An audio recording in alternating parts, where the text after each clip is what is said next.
Et si je vous disais que vous pouvez maîtriser Microsoft Word en quelques minutes? Bienvenue dans ce tutoriel pour débutants. Vous voulez rédiger des documents de façon simple et professionnelle, mais vous ne savez pas par où commencer? Pas de souci, cette vidéo est exactement ce qu'il vous faut. Dans cette vidéo, vous allez apprendre comment mettre en forme votre texte en quelques secondes, comment insérer des images, des tableaux et les manipuler facilement, comment ajouter l'entête, les pieds de page et les numéros de page facilement en quelques secondes, comment créer un sommaire automatique pour un document bien structuré. Il y aura aussi des techniques pour gagner du temps. Chaque partie de cette vidéo est faite pour vous donner les compétences pratiques dont vous avez besoin pour transformer un simple document en un document professionnel et impressionnant. Restez avec moi jusqu'à la fin de la vidéo et vous serez étonné de voir à quel point Microsoft Word peut être puissant et facile à utiliser. Est-ce que vous êtes prêts pour la vidéo? Allez, c'est parti! Si vous voulez travailler avec Microsoft Word, vous avez beaucoup de possibilités. Si vous n'avez pas le pack Office, c'est possible de taper directement Google Doc et vous cliquez sur le premier lien. Comme ça, ça va vous amener ici et vous pouvez cliquer sur Document vierge et travailler. Mais malheureusement, les fonctionnalités seront limitées. Donc le mieux, c'est d'avoir le pack Office. Il y a déjà une vidéo sur la chaîne YouTube où je vous explique comment installer le pack Office gratuitement. Si vous avez le pack Office, eh bien dans la barre de recherche, vous allez taper tout simplement Word et là vous avez Word. Ici, vous cliquez dessus et vous pouvez travailler avec toutes les fonctionnalités. Une fois que vous arrivez ici, vous avez la partie récent. Ici, vous aurez tous les documents que vous avez ouverts récemment. Si vous avez beaucoup de documents et que vous avez envie de retrouver un document en particulier simplement, je vous conseille d'épingler les documents importants. Par exemple, ce document-là, vous allez cliquer sur ici où vous est marqué épingler. Comme ça, vous allez pouvoir le trouver facilement en cliquant tout simplement dans la partie épingler. Voilà. Sinon, ici, nous avons partagé avec moi. Si vous avez travaillé avec beaucoup d'étudiants dans un document, c'est ici que vous allez retrouver tous les documents que vos camarades vous ont partagés. Par exemple, ici, vous avez tous les noms des personnes qui vous ont partagé ces documents-là. Tout à fait en haut, vous avez beaucoup de modèles que vous pouvez réutiliser. Mais la plupart du temps, ce qu'on fait, on va créer un document vierge pour commencer à partir de zéro. Sinon, tout à fait à gauche, vous avez ici une partie ouvrir. Ici, vous pouvez cliquer et ouvrir un document sur votre PC facilement en sélectionnant le document et vous cliquez sur ouvrir. Tout à fait en bas, vous avez une partie compte et une partie option. Dans la partie option, vous pouvez personnaliser beaucoup de choses, que ce soit langue, affichage, etc. On va cliquer sur annuler, ensuite sur fichier. Et là, ce qu'on va faire, on va tout simplement, pour commencer à zéro, cliquer dans la partie document vierge. Et là, on est prêt à rédiger notre document. Avant même de commencer à taper notre texte, je pense que c'est essentiel d'expliquer les onglets les plus importants parce que là, vous voyez beaucoup de choses, fichier, accueil, insertion, dessin. Il y a des parties qui sont plus importantes que d'autres. Il y a des parties qu'on va utiliser la plupart du temps. Par exemple, dans la partie accueil, on va passer beaucoup de temps ici parce que c'est là où on va manipuler notre texte, soit augmenter la taille de la police ou bien changer de police, mettre le texte en gras, mais pas que ça. Ici aussi, on peut cliquer sur aligner le texte à gauche ou bien centrer le texte ou bien l'aligner à droite, mais pas que. C'est là où on va manipuler les titres 1, titre 2, dans le cas où on a envie de créer un sommaire automatique ou bien table des matières. Mais disons qu'on a un texte qui est très long, on a beaucoup utilisé le mot football et maintenant on a envie d'enlever le mot football, on va le remplacer par basket. Eh bien, on va pas s'amuser à chercher le mot football et le supprimer partout dans notre texte. C'est pourquoi ici, il y a la partie rechercher et remplacer qu'on va utiliser. Si par exemple, on va cliquer sur remplacer et là, on va mettre le mot qu'on a envie de remplacer, par exemple football. Et ici, remplacer par quoi? On met basket et on va cliquer sur remplacer et automatiquement, tout le texte sera modifié. Voilà, très important. Mais pas que ça, toujours dans la partie ici, fichier, par exemple, si on clique sur fichier, c'est ici qu'on pourra, par exemple, partager notre document avec d'autres personnes. C'est ici qu'on pourra enregistrer le document ou bien enregistrer sous. Et sinon, si vous voulez exporter ou bien imprimer, ça se passe dans la partie fichier. Ensuite, nous avons beaucoup d'autres parties. La partie insertion, c'est possible d'insérer un tableau, c'est possible de mettre des images, c'est possible de mettre des formes, et c'est possible de mettre des numéros de page, etc. Et dans la partie dessin, vous pouvez dessiner avec beaucoup de couleurs si vous voulez gommer. C'est ici que ça se passe. Je vais expliquer tout ça en détail par la suite.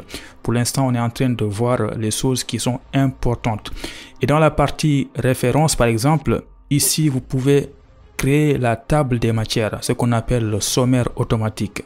Et dans la partie révision, assurez-vous ici c'est bien sélectionné orthographe et grammaire, comme ça lorsque vous écrivez des bêtises dans votre document, il y aura des propositions de correction, que ce soit au niveau de la grammaire ou bien au niveau de l'orthographe. Et tout à fait en haut, je ne sais pas si vous avez remarqué, c'est marqué enregistrement automatique, parce que là vous avez en fait un onglet qui vous permet de modifier la barre que vous voulez afficher. Tout à fait en haut, vous voyez enregistrement automatique, c'est sélectionné, enregistrer et sélectionner. Si vous ne voulez pas afficher quelque chose tout à fait en haut, il suffit de désélectionner et sélectionner les parties que vous voulez enregistrer. Donc là, si vous voulez que votre document soit enregistré automatiquement, il faut cocher cette partie là et après vous allez cocher ici, comme ça tout ce que vous écrivez, ça va se sauvegarder automatiquement. Nous allons taper notre premier mot. Par exemple, on peut taper ici bonjour, et ce mot bonjour là, on peut le personnaliser en fonction de nos besoins. On va double cliquer sur le mot bonjour, comme ça on le sélectionne et là automatiquement on nous propose de modifier ce mot bonjour là en mettant en gras. Sinon c'est possible aussi de passer directement dans la barre tout à fait en haut, et si on clique sur Z, le texte va être en gras. Si vous trouvez que le texte est beaucoup plus petit que vous le voulez, eh bien vous changez ici la taille de la police en mettant par exemple 12 ou bien 14 ou bien 16. Voilà, vous voyez, plus j'avance, plus le texte s'agrandit. Mais souvent, les titres comme ça, on les met soit 12 ou 14 pour que ça soit bien lisible. Donc disons comme c'est un texte simple, on va mettre 12. Et là, on peut enlever le gras, on peut sélectionner italique, on peut enlever italique, on peut sélectionner surligné. Voilà, on peut enlever, on peut faire beaucoup de choses. Et si vous voulez changer la couleur du texte, eh bien ici vous avez une option. Vous allez cliquer ici et là vous avez beaucoup de couleurs en fait, mais souvent on va laisser en noir. Si c'est un titre, vous le mettez soit en rouge ou bien en bleu en fonction de vos besoins. Mais c'est possible de taper du texte. Une fois que vous écrivez votre texte sur une ligne, vous pouvez bel et bien descendre en bas et continuer à écrire d'autres mots. Mais attention, il y a une chose très importante toujours dans la partie accueil ici, c'est que là, comme vous pouvez le voir ici, c'est marqué dicter. Ça veut dire qu'il n'y a même pas besoin d'écrire. Si vous voulez cocher directement ici et parler, ça va détecter automatiquement ce que vous êtes en train de dire et ça va l'écrire. On va tester ça pour voir. Je vais sélectionner dicter et je vais commencer à parler. Bonjour, j'espère que vous allez bien. Je vais décocher dicter.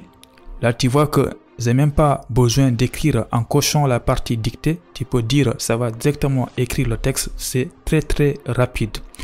Voilà, mais c'est pas fini. Toujours dans la partie accueil concernant la mise en forme du texte, là, tu as beaucoup de possibilités. Si tu as envie, par exemple, de centrer le texte, tu peux cocher là et le texte va être centré ici. Voilà, en sélectionnant le texte par exemple, et là tu vas cliquer sur centrer et le texte est centré. Si tu veux que ça soit à gauche, eh bien c'est possible, ou bien à droite en fonction de tes besoins. Mais souvent, je pense que tu l'as remarqué, souvent on va essayer de le mettre tout à fait à gauche. Si tu as envie de mettre des listes numérotées ou bien des points, eh bien, tu as beaucoup de possibilités ici. Par exemple, celui-là, si tu cliques ici, numérotation, et là, tu as beaucoup de façons de numéroter, soit 1, 2, 3 ou bien comme ça, en fonction de tes besoins ou bien A, B, C, D. Voilà. Si tu as envie de mettre, par exemple, celle-là, voilà, donc là c'est la partie tout ce qui est puce, par exemple petit point 1, petit point 2 ou bien comme ça, en fonction de tes besoins. Donc tout ça c'est possible. Par exemple, si tu cliques sur ce point là, et là on peut écrire ici, et si on descend en bas, il y aura le deuxième point, voilà, etc. en fonction de tes besoins. Imaginons que ton texte t'écrit beaucoup de paragraphes et que tu as envie que les paragraphes soient séparés. Eh bien là tu as une option interligne et espacement de paragraphes. Eh bien, tu vas sélectionner ici et tu vas regarder en fonction de la distance que tu veux que tes paragraphes soient séparés. Par exemple, soit 1, regarde, plus de descend, plus ça augmente en fait, tu vois. Voilà, donc par exemple, nous on va laisser souvent l'espacement entre les paragraphes soit à 1,5. Voilà. On aura l'occasion de parler de cette barre là. Là, c'est marqué normal. Pour l'instant, tout le texte qu'on écrit, c'est pas des titres, hein, c'est normal. Parce que lorsqu'on va faire les sommaires automatiques, on verra qu'on aura besoin de la partie titre 1. Par exemple, on peut sélectionner le mot bonjour et le mettre en titre 1. Si on peut sélectionner la deuxième phrase et la mettre en titre 2 en cliquant ici. En fait, c'est comme ça qu'on fera pour créer notre table des matières qu'on verra après. Maintenant, on va essayer de manipuler le texte. Là, je viens de prendre un exemple d'une phrase. Comme tu peux le voir, là, ça détecte automatiquement les fautes de grammaire ou bien d'orthographe. Pourquoi? Parce que dans la partie révision, on a bien coché orthographe et grammaire. On va revenir dans accueil. Donc là, ce que tu vas faire lorsque tu vois ça, le système solaire, et que tu vois que c'est surligné en rouge, eh bien, tu vas cliquer droit et là, on te propose des corrections. Tu vois, donc système, ça s'écrit comme ça et tu vas sélectionner automatiquement. Deuxièmement, là, il y a fascinant. On va cliquer droit et là, on te propose fascinant. Comme ça, ton texte est bien corrigé. Maintenant, ce que tu peux faire avec ce texte-là, c'est que si tu veux sélectionner un mot dans la phrase en particulier, eh bien, tu vas te mettre par exemple dans la partie ensemble ici et tu vas cliquer deux fois, double-cliquer, 1, 2, comme ça le texte est directement sélectionné. Mais imaginons que tu as envie de sélectionner toute la phrase, ce que tu vas faire, au lieu de double-cliquer, tu vas cliquer 3 fois. Donc 1, 2, 3 et tout le texte est sélectionné. C'est très très important. C'est plus facile à copier tout le texte comme ça. Si tu as envie de copier ou bien de couper la phrase, eh bien tu vas cliquer 3 fois. Tu vas cliquer droit et là tu as l'option copier ou bien couper. Si on clique sur copier et tout à fait en bas là, tu peux coller ici le texte en cliquant droit et tu as ici option de collage, par exemple celle-là. Et là le texte est directement collé ici. Il y a une chose très très importante. Disons que dans ton texte, il y a des mots dont tu ne connais pas la définition ou bien tu as envie d'avoir des synonymes. Par exemple, le mot petite ici, tu vas double-cliquer sur petite et tu vas cliquer droit.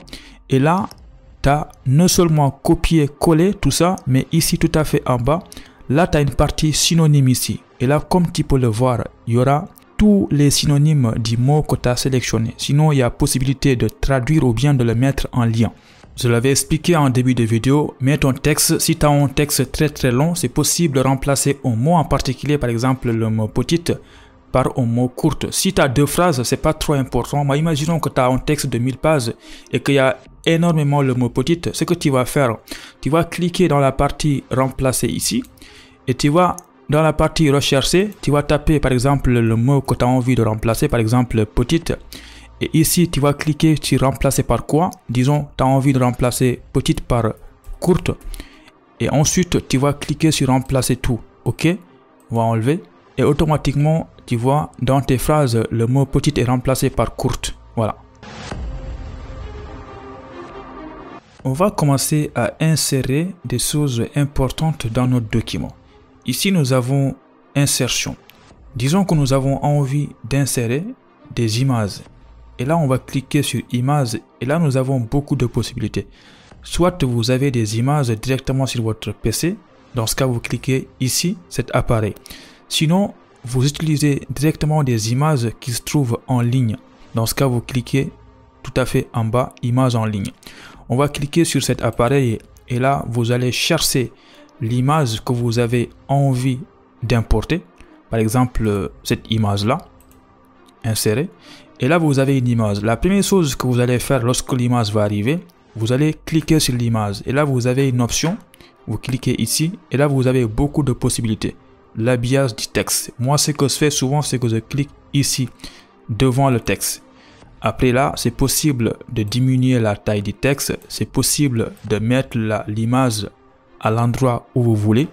Et cette image-là, vous pouvez faire tout ce que vous voulez. Par exemple, là, vous avez une option qui permet de flouter l'image ou bien de modifier en fonction de vos besoins.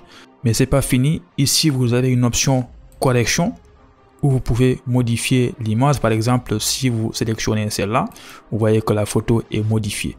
Et tout à fait en haut, vous avez une option. Ici, bordure de l'image. Si vous cliquez là, et là, vous pouvez mettre des bordures en fonction de la couleur dont vous avez envie.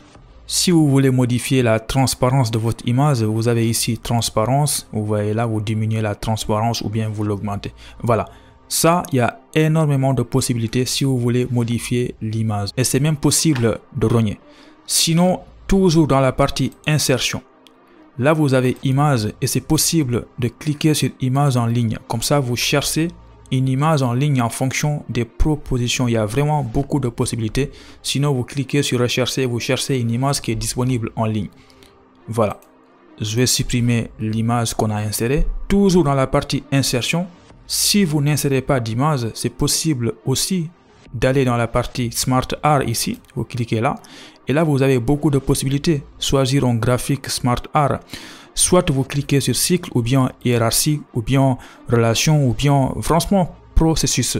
Si on prend l'exemple de processus, là par exemple, disons qu'on a envie de mettre un dessin avec beaucoup d'étapes en processus.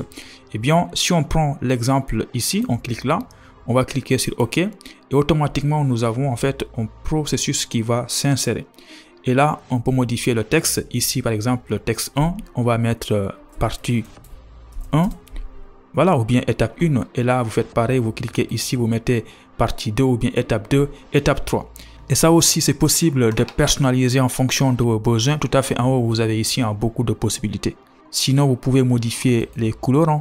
Voilà, vous voyez, les couleurs sont modifiées. C'est très simple à faire. Et si vous voulez modifier les dispositions, là vous voyez une disposition horizontale. Sinon, vous pouvez mettre cette disposition-là, ou bien cette disposition-là, ou bien celle-là. Voilà, moi je vais supprimer ça. Je vais vous montrer une chose très importante, toujours dans la partie insertion. Ici, nous avons tableau. Donc, vous cliquez sur tableau et là, vous pouvez insérer un tableau avec des lignes et des colonnes. Si vous voulez augmenter le nombre de colonnes, vous vous déplacez comme ça, horizontalement à droite. Si vous voulez augmenter le nombre de lignes, eh bien, vous vous déplacez en bas, verticalement vers le bas. Voilà.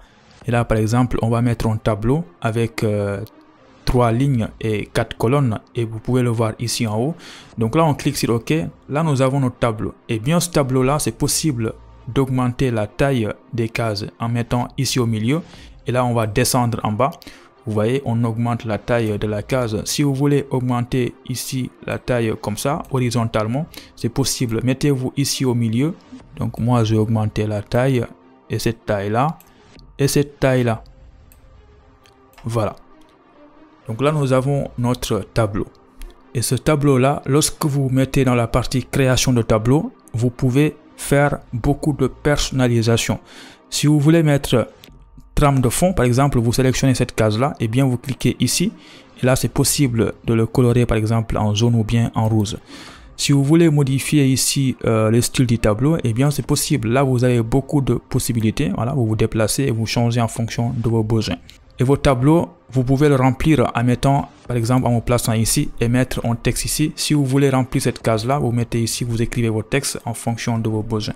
Et dans la partie insertion, il n'y a pas que les tableaux, il n'y a pas que l'image, il y a aussi des formes. C'est possible de mettre des formes, il y en a énormément, beaucoup de possibilités.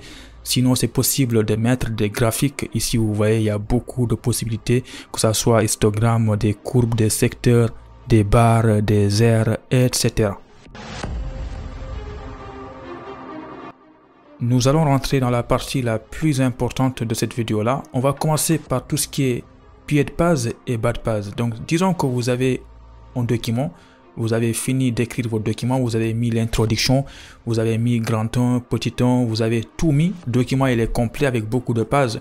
Maintenant, souvent, ce que vous voyez, si vous rédigez un rapport, eh bien, il faut mettre un pied de page et un bas de page. Là, tout à fait en haut, avant l'introduction ici, cette partie-là, si vous double-cliquez ici, là, vous avez une partie en tête. Souvent, soit vous avez ici, par exemple, le nom de votre université, ou bien le nom de votre école, ou bien votre nom, ou bien le nom de votre professeur. Donc, disons que ici, on a envie que dans chaque page du document, qui est l'entête, disons, c'est un exemple, je vais écrire ici rapport. Si on écrit rapport, et ensuite vous mettez complètement à droite et vous mettez par exemple votre nom, c'est un exemple à mettre en fonction de vos besoins. Si vous mettez ça et vous double-cliquez en bas là, eh bien dans tous vos documents, il y aura l'entête rapport et Libra. Si on descend par exemple vers la deuxième page, ici vous avez aussi rapport et Libra. Si on descend vers la troisième page, vous avez exactement la même chose jusqu'à la fin de vos documents. Et c'est la même chose pour le bas de page. Si on descend ici dans la première page, là où il y a l'introduction, si on vient vers là, on va double-cliquer en bas et là nous avons pied de page. C'est ici où il y aura tous les numéros de page. Mais avant ça, c'est possible aussi d'écrire ici en texte, par exemple, mettre le nom de votre université. Si on écrit ici université, et bien là aussi, comme tout à l'heure là, si on double-clique ici, et bien dans tout le document, bas de page, il y aura le mot université. Si on descend par exemple vers la deuxième page, il y aura université, et etc. vers la troisième page. Donc c'est comme ça que vous créez des pieds de page et des entêtes. Nous allons maintenant numéroter notre document parce que pour l'instant tu vois que le document n'est pas du tout numéroté. Donc ce qu'on va faire, on va se mettre ici, on va aller dans la partie insertion et tout à fait à droite ici nous avons numéro de page. Et bien on va cliquer ici et là vous allez sélectionner en fonction de vos besoins, soit c'est haut de page ou bien bas de page. Donc là tu vois que les numéros de page sont en haut, mais souvent ce qu'on voit c'est bas de page. Les numéros de page doivent être en bas des pages du document et pas à gauche, pas au milieu, souvent à droite. Donc moi je vais sélectionner le troisième ici et automatiquement tu vois que le document est numéroté. Par exemple ici la première page, l'introduction, tu vois que c'est marqué 1 et après c'est marqué 2, 3, 4, 5. Et si tu n'as pas envie que la première page soit numérotée, ce que tu vas faire, tu vas tout simplement dans la partie en tête et pied de page, tu vas cliquer sur première page différente. Pour l'instant tu vois que l'introduction, la première page est numérotée. Donc si je clique ici, automatiquement ça va disparaître. La numérotation va commencer à partir de la deuxième page. Et il y a une méthode pour commencer la numérotation là où tu veux dans le document. J'ai fait une vidéo sur ça. Je vais te mettre ça dans la description. Maintenant, une fois que c'est bon, eh bien, on va double-cliquer ici. Pour l'instant, le document est bien numéroté. Tu vois, l'introduction n'est pas numérotée. Et là, la deuxième page, c'est marqué 2. Et si tu as envie que ici, au lieu qu'il y ait 2, qu'il y ait 1, voilà, c'est très simple. Toujours dans la partie insertion, ensuite, numéro de page ici. Et là, tu vas cliquer sur format des numéros de page. Et là, c'est marqué à partir de. Et ici, tu vas mettre 0 ou 1 en fonction de tes besoins. Donc, si moi, je mets ici 0, ce qui va se passer, c'est que maintenant, ici, il n'y aura pas 2, il y aura 1. On va cliquer sur OK. Tu vois 1. Pourquoi 1? Parce que maintenant, on a cliqué à partir de 0. Ça veut dire que la page là, elle est numérotée 0. Et après 0, qu'est-ce qui vient? C'est 1. Donc, ça, tu le mets en fonction de tes besoins. Voici comment mettre les numéros de page. Maintenant, on va faire la chose la plus importante. Table des matières ou bien sommaire automatique. Et quand on dit table des matières, ça se trouve dans la partie référence. Ici, tu vois table des matières. Mais attention, avant de cliquer sur table des matières, il y a une chose très importante à faire dans la partie accueil. Je vais t'expliquer ça en détail pour que tu puisses comprendre. Donc là, ce qu'on veut faire, c'est que ici, avant l'introduction, on a envie de créer une page blanche où il y aura la table des matières. On va enlever l'introduction dans la première page, on va la mettre à la deuxième page. Voilà, donc voici l'introduction et il y a une page juste avant l'introduction où on va mettre le sommaire automatique. Maintenant, avant de cliquer sur référence et mettre table des matières, attention, tu vas cliquer sur accueil. Là, ce que tu vas faire, tu vois ici c'est marqué normal, titre 1, il y aura titre 2, titre 3, jusqu'à titre 4, 5, 6, etc. Ce que tu vas faire, en fait, dans le document, il y a des grandes parties. et il y a des sous-parties. Par exemple, dans l'exemple ici, nous avons l'introduction. Pour moi, c'est une grande partie. Ensuite, nous avons grand 1. C'est une grande partie aussi. Et dans le grand 1, vous avez petit 1. Et ça, c'est une sous-partie du grand 1. Et vous allez voir qu'aussi dans le sous-partie, dans cette sous-partie petit 1, il y aura deux sous-parties petit a et petit b. En fait, maintenant, ce que tu vas faire, dans toutes tes grandes parties, les grands 1, on va les mettre, et l'introduction et la conclusion, on va les mettre en titre 1. Et dans les sous-parties du grand 1, on va les mettre en titre 2. Et ensuite, les sous-parties qui sont dans le petit 1, on va les mettre en titre 3. C'est ce qu'on va faire. On va prendre l'exemple pour commencer. Donc là, nous avons l'introduction. Tu vas sélectionner l'introduction. Et bien, tu vas cliquer ici, titre 1. Voilà, tu vois que c'est bien sélectionné. Et maintenant, tu vas regarder ton deuxième titre 1. C'est aussi le grand 1 qui est là. Et bien, tu vas le sélectionner comme ça. Et tu vas cocher titre 1. Tu vas faire la même chose pour grand 2, grand 3, grand 4, titre 1. Je vais te montrer le grand 2. Voici le grand 2. Donc, je le sélectionne et je vais cliquer sur titre 1. Tu vas faire jusqu'à la fin, jusqu'à la conclusion. Une fois que tu as fait titre 1 de l'introduction jusqu'à la conclusion pour les grandes parties, tu vas prendre dans chaque grande partie les petits 1 et les petits 2. Tu vas les mettre en titre 2. Là, par exemple, nous avons les planètes rocheuses. On va sélectionner ça. Et maintenant, on ne va pas cliquer sur titre 1. On va tout simplement cliquer ici et chercher titre 2. Voici titre 2. On va cliquer titre 2 pour le petit 1. Et on va faire pareil pour le petit 2 du grand 1. Voici le petit 2. On va le sélectionner et on va cliquer sur titre 2. Et ça, tu vas le faire pour le petit 1, le petit 2 du grand 2 et le grand 3 et le grand 4. Tu vas les mettre en titre 2. Une fois que tu as fini de mettre tous les petits 1, petit 2 en titre 2, et maintenant, comme tu l'as remarqué, dans le petit 1, il y a petit a et petit b. Je pense que tu as compris. On va sélectionner le petit a qui est une sous-partie du petit 1. Eh bien, on va pas le mettre en titre 2. On va le mettre en titre 3. Et on va faire pareil pour le petit b. On va le mettre en titre 3. Et si tu avais des sous-parties dans le petit b aussi, tu vas les mettre en titre 4, etc. Tu fais ça jusqu'à la fin de ton document ou bien de ton rapport. Une fois que tu as fini de mettre tous les titres de l'introduction jusqu'à la conclusion, c'est très simple. Tu vas te mettre vers la première page, là où tu as envie de mettre le sommaire automatique. Et bien, tu vas quitter la partie accueil, tu vas te rendre dans la partie référence ici. Et là, tu as la partie table des matières, tu vas cliquer ici. Et là, tu vas sélectionner en fonction de la table des matières que tu as envie de faire. Par exemple, la table automatique 1. Là, tu as une autre façon de le faire. Donc, nous, on va sélectionner le premier ici. Et automatiquement, nous avons notre table des matières qui va apparaître ici avec toutes les pages qui sont numérotées.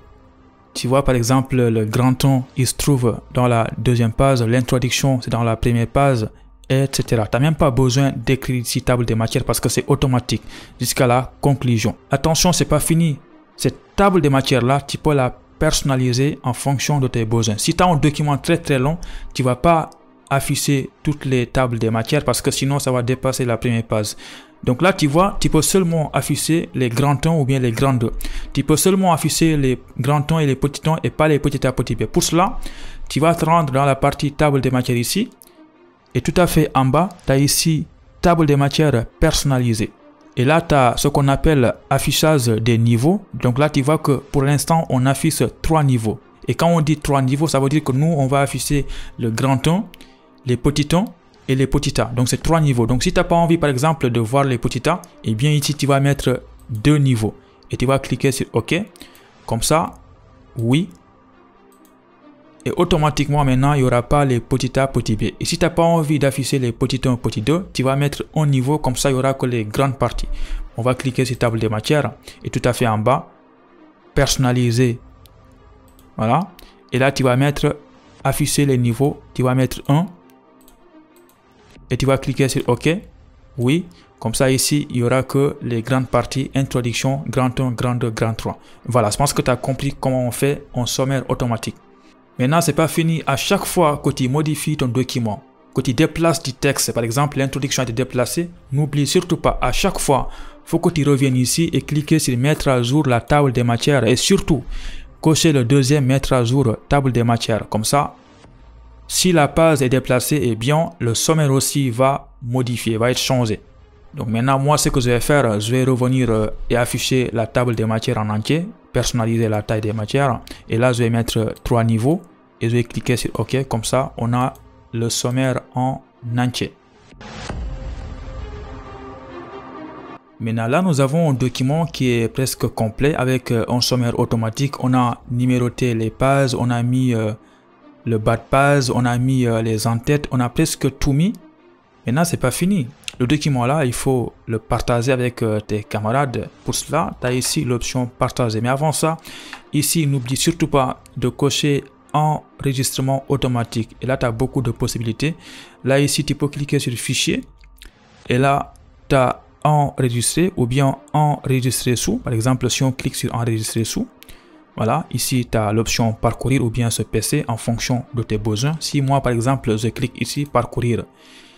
Et là, tu vas te rendre sur ton PC. Par exemple, tu vas te rendre dans la partie télécharger ici. Et là, tu vas nommer ton document, par exemple. Et une fois que c'est bon, tu vas sélectionner le type d'enregistrement. Tu vas cliquer ici, par exemple, mettre PDF et cliquer sur enregistrer. Et automatiquement, ton document est enregistré. Et là, il va s'ouvrir automatiquement. Maintenant, la puissance, en fait, de ce qu'on a fait concernant la table des matières, c'est que maintenant, si vous avez un document qui fait 1000 pages et que vous l'envoyez à votre professeur, en fait, il n'a pas besoin de se déplacer comme ça pour chercher une information, une partie qui lui concerne. Voilà. Il va tout simplement se rendre dans la partie sommaire. S'il a envie d'aller en particulier dans cette partie-là, les planètes géantes, eh bien, il va cliquer ici. Ça va directement l'amener dans cette page-là. Voilà, c'est comme ça qu'il faut faire. S'il a envie de voir directement la conclusion, il ne va pas descendre comme ça à 1000 pages. Il va tout simplement cliquer sur conclusion et ça l'amène directement à la conclusion, d'où l'importance de créer un sommaire automatique. Voilà, maintenant le document, on va le partager en cliquant ici partager. Et là, vous avez partagé ici. Bon, là, vous sélectionnez par exemple, moi j'ai envie de partager à mes camarades de classe. Et là, il faut donner un nom au document si vous ne l'avez pas fait. Voilà, moi je l'ai laissé comme ça. OK. Et là, on va patienter. Oui.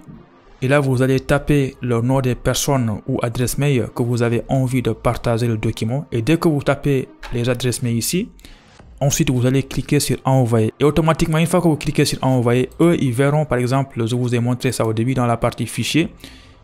Et là, vous avez partagé avec moi. Ils verront le document que vous avez partagé ici.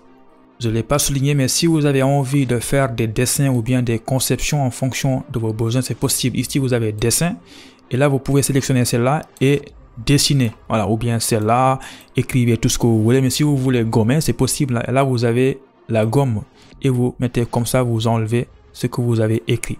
Si vous avez envie de changer d'arrière-plan, c'est possible. Il suffit de cliquer ici, mise en forme de l'arrière-plan. Et là, vous avez énormément de possibilités. Voilà, par exemple, si vous sélectionnez ça, vous voyez l'arrière-plan a changé. Mais sinon, vous pouvez mettre une couleur en particulier en cliquant ici couleur de la page et là vous avez noir ou bien cette couleur là. Franchement, c'est possible, mais souvent on voit quoi? Une couleur blanche. On va laisser comme ça. Et si vous ne voulez pas d'arrière-plan, vous cliquez ici et vous mettez icône. C'est possible aussi de mettre des formules mathématiques en cliquant ici maths dans la partie dessin. Cliquez mathématiques et là on va vous donner une zone de texte où vous pouvez écrire votre formule. Par exemple, si vous dessinez somme de x moins 1, voilà, et là automatiquement ça va le reconnaître et vous cliquez sur insertion et là vous avez votre formule qui va apparaître ici. Sinon, vous passez dans la partie équation et vous utilisez ici par exemple une fraction ou bien notation exponentielle en fonction de vos besoins. Si vous voulez mettre des formules ou équations, mettez-vous dans la partie insertion et là vous avez ici équation, vous cliquez dessus. Voilà, là vous avez beaucoup de possibilités. Soit vous mettez une fraction, voilà, par exemple cette fraction là, et là vous avez deux cases et vous cliquez sur la première case en haut, vous mettez par exemple 1 et la deuxième vous mettez 2 et là vous avez 1/2. Et c'est pareil pour toutes les autres équations dans la partie insertion et là vraiment vous avez beaucoup de possibilités. Soit vous mettez des intégrales, soit vous mettez des exponentielles, par exemple intégrales ici, et on vous propose beaucoup de possibilités de faire des intégrales. Et à chaque fois vous avez les cases où vous pouvez mettre par exemple les données. Par exemple intégrale de 0 à 1, ici vous mettez votre 0 et là vous mettez votre 1 et là vous mettez votre fonction. C'est comme ça que vous mettez les équations sur votre document. Très simple. Maintenant, vous savez comment créer un sommaire automatique. Vous savez comment manipuler votre texte. Vous savez comment mettre des tableaux, comment numéroter vos documents, comment le partager avec vos amis, vos camarades de classe, etc. Si vous avez aimé la vidéo, n'hésitez pas de laisser un petit like, ça aide beaucoup la chaîne YouTube et surtout abonnez-vous parce qu'il y aura beaucoup d'autres vidéos importantes qui arrivent bientôt. Allez, ciao et bonne continuation.